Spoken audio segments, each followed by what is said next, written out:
So in part A, we are finding the numbers, and the sum of two non-negative numbers is 20. Find the numbers if the sum of their squares is as large as possible, as small as possible. So we're going to answer those two different questions. Now, I have attached to this set of videos this nice set of steps that I ran through in the last video, and they're a great guideline. But you know, every problem's going to have its own special peculiarity to watch out for. And on this one, it has to do with these non-negative integers that add to 20. So what we want to do in any case is, we want to start in our first place is find an equation for what you are trying to optimize. All right? I want the sum of the squares of these two non-negative numbers to be as large as possible. What do I want to be as large as possible? The sum of their squares.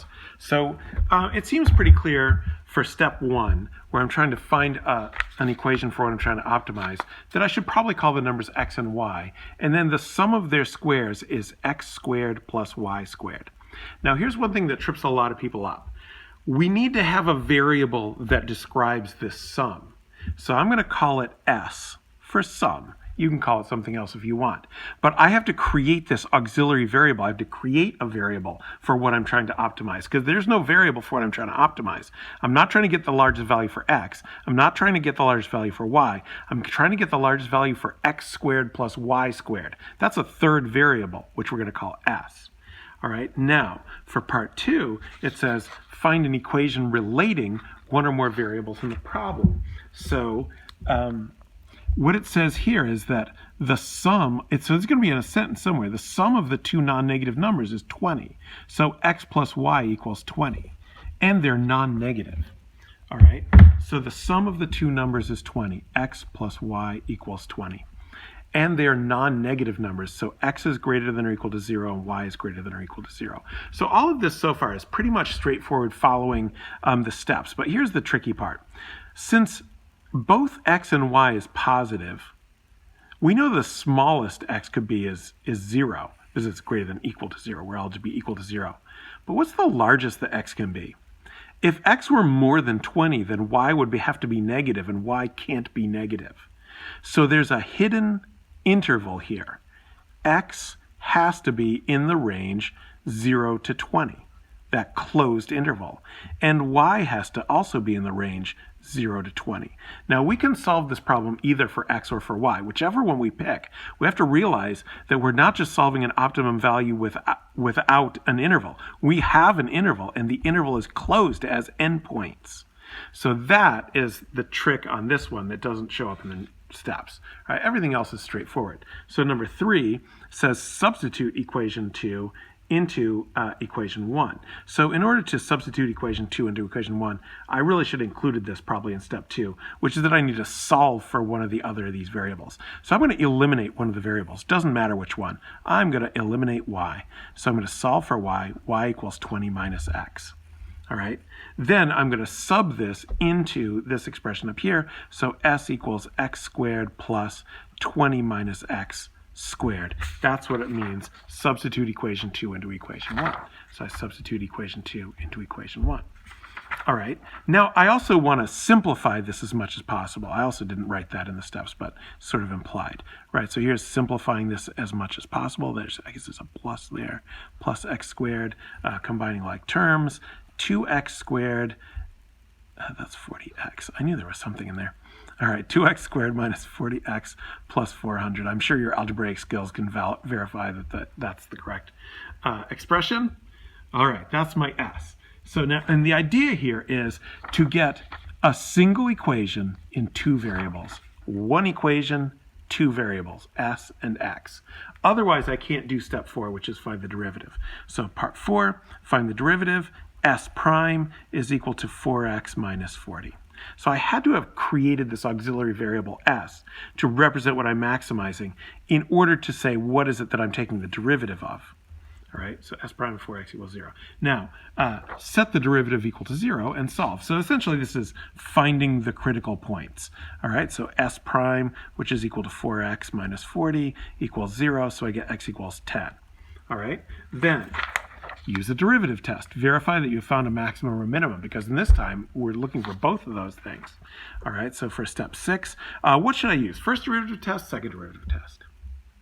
I can use either one, but this is a polynomial, so second derivative test is probably going to be easiest. So s double prime is equal to just 4. So in particular, s double prime of 4 equals 10, which is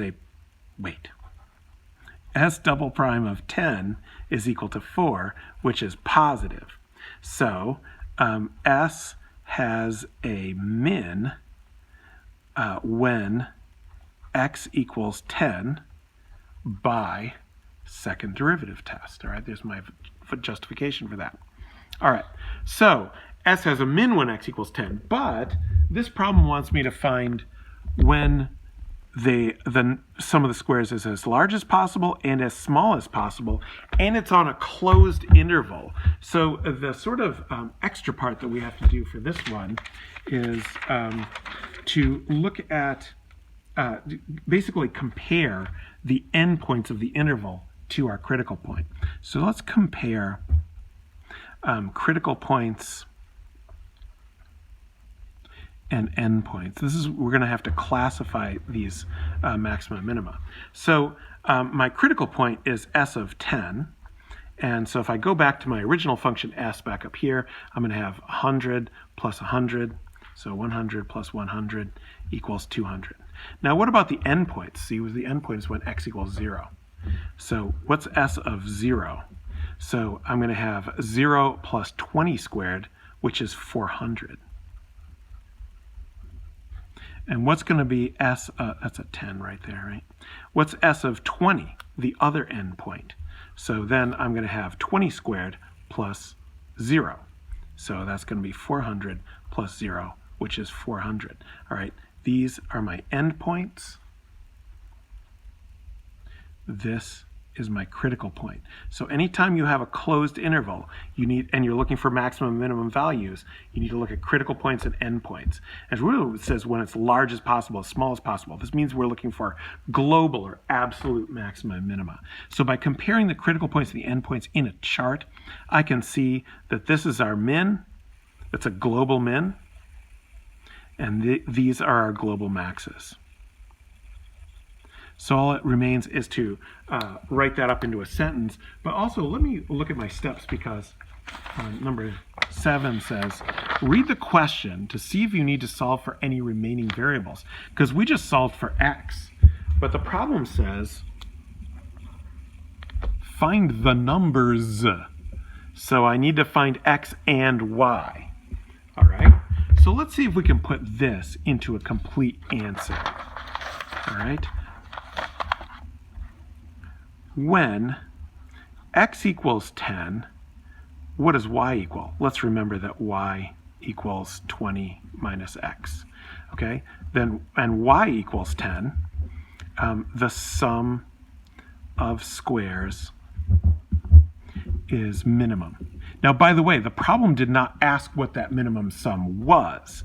So the answer to the question is x equals 10 and y equals 10. We found the numbers. Now, as it happens, we couldn't do that without finding out what that sum was anyway. Then, when x equals 0, y equals 20, or x equals 20, y equals 0, the sum of squares is maximum. All right? So there is an optimization problem, number 1.